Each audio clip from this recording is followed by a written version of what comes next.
Hello and welcome to another episode of Archaeobotany with Agri-History. In this episode, we'll cover the products traded and the trade routes of the ancient Greek, Minoan, and Mycenaean empires. The Minoan, alongside the Mycenaean empires, were the earliest known civilizations in Greece, the Mycenaeans being the progenitors of modern Greek mythology.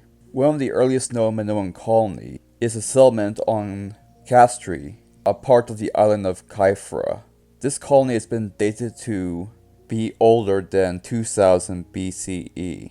There are also various other settlements in the Greek islands, showcasing the wide array of areas the Minoans settled during the height of their empire. Frescoes found as remnants of this empire, mostly in Crete, carried a great many frescoes and pieces of art, as well as vases that showcased various types of mythologies, as well as a wide array of different statues which showcased their religion as well.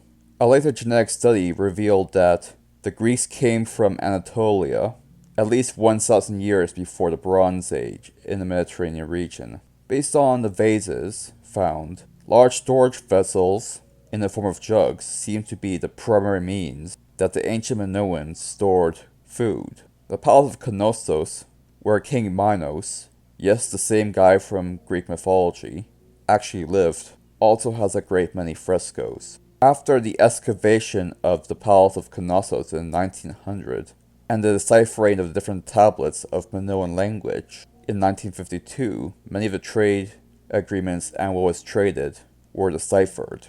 And as a result, we now have a better idea of what was traded between the Mycenaeans and Minoans. Most of the stuff that was exported based on this information was pottery, which was both exported to the ancient Mycenaeans and the ancient Egyptians, as well as the ancient Canaanites as well.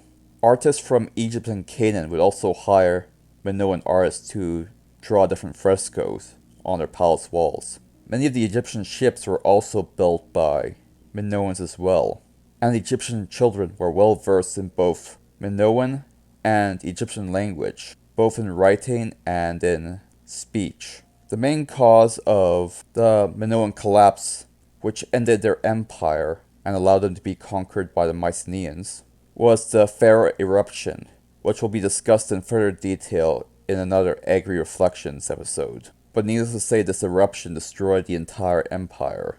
Now on to the trade and trade routes. Based on current information, the Minoan Empire commonly exported wine, which was translated from the Minoan word wino, W-I-N-O, as well as currants and olive oil. They also sold herbs and cloth, and a type of dye called pucataria, which is one of the most expensive dyes because it's purple, a rare color in that region. This dye was obtained from a shellfish called a murex. They also imported obsidian, tin, and seals from Anatolia and copper from Cyprus. These economies were codependent on each other in order to maintain function, and there's no evidence of coinage being used, so it must have been bartered. Although in the later parts of Minoan society, silver and gold became used as a medium of exchange. Both the Mycenaeans and Minoans raised cattle, pigs, sheep, and goat, as well as ox. They also grew wheat quite frequently as well. They also grew and traded many different types of plants, such as grapes, figs, olives, and poppy seeds. The Minoans specialized more so in carrots, which were wild in that area, alongside pears and quince. Likewise, they also grew olive trees. The Minoans and Mycenaeans also imported date palm tree species, as well as various cats for hunting from Egypt. The Minoan colony seemed to work on a lease method, where all fields are leased out to farmers, who then raised sheep, rams, and goats and pigs, as well as bulls or ox, some on a very large scale. One tablet called Linear Tablet B records one individual growing 1,509 rams beside another field that had 2,440 rams. Most of this livestock was used for wool or for sacrificial purposes, based on these tablets. The Mycenaeans used a similar method, but only recordings of royal gardens and farms were ever written down, so we do not know if there were any small farmers, and if there were, what they did. What we do know is that the two primary grain foodstuff for both civilizations were wheat and barley. Once again, Linear Tablet B records 10,000 units of wheat being grown on one farm in the Minoan Empire. The Minoans typically were self-sufficient in most basic food needs.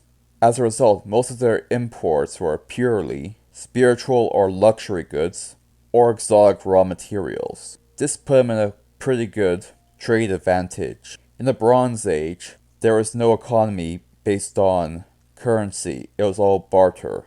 As such, a portion of the foodstuff and traded goods sent to maritime crews, which were used for trading purposes, was given to the sailors as a profit, with the merchants and other groups having to plan out the trade routes to minimize the amount of cost. There was heavy trading between both Mycenaeans and Minoans, based on the fact that Minoan products were found in a Mycenaean colony in Lerna.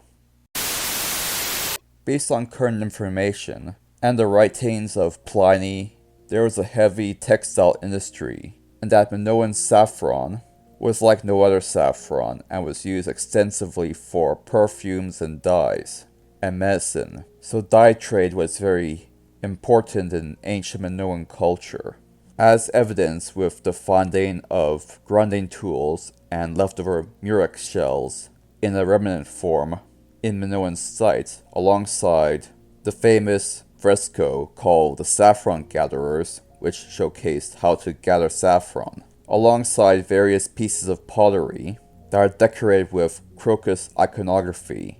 And of course, Linear B, the tablet, has records showing how well saffron sold and how high a value of a commodity it was.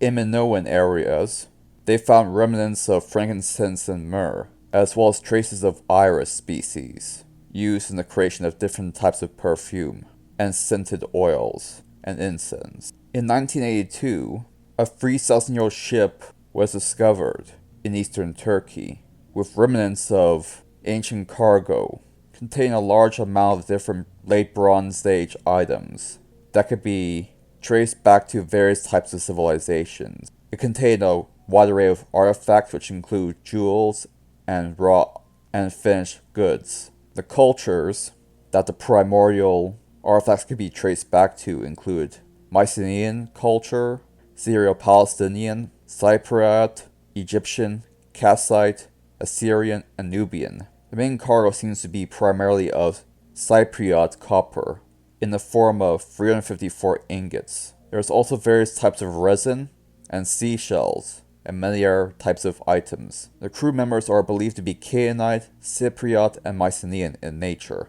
This indicates the wide array of trading that was happening during the late Bronze Age between many different cultures, which include the Minoans and Mycenaeans. Well, that concludes this video. Thank you for watching.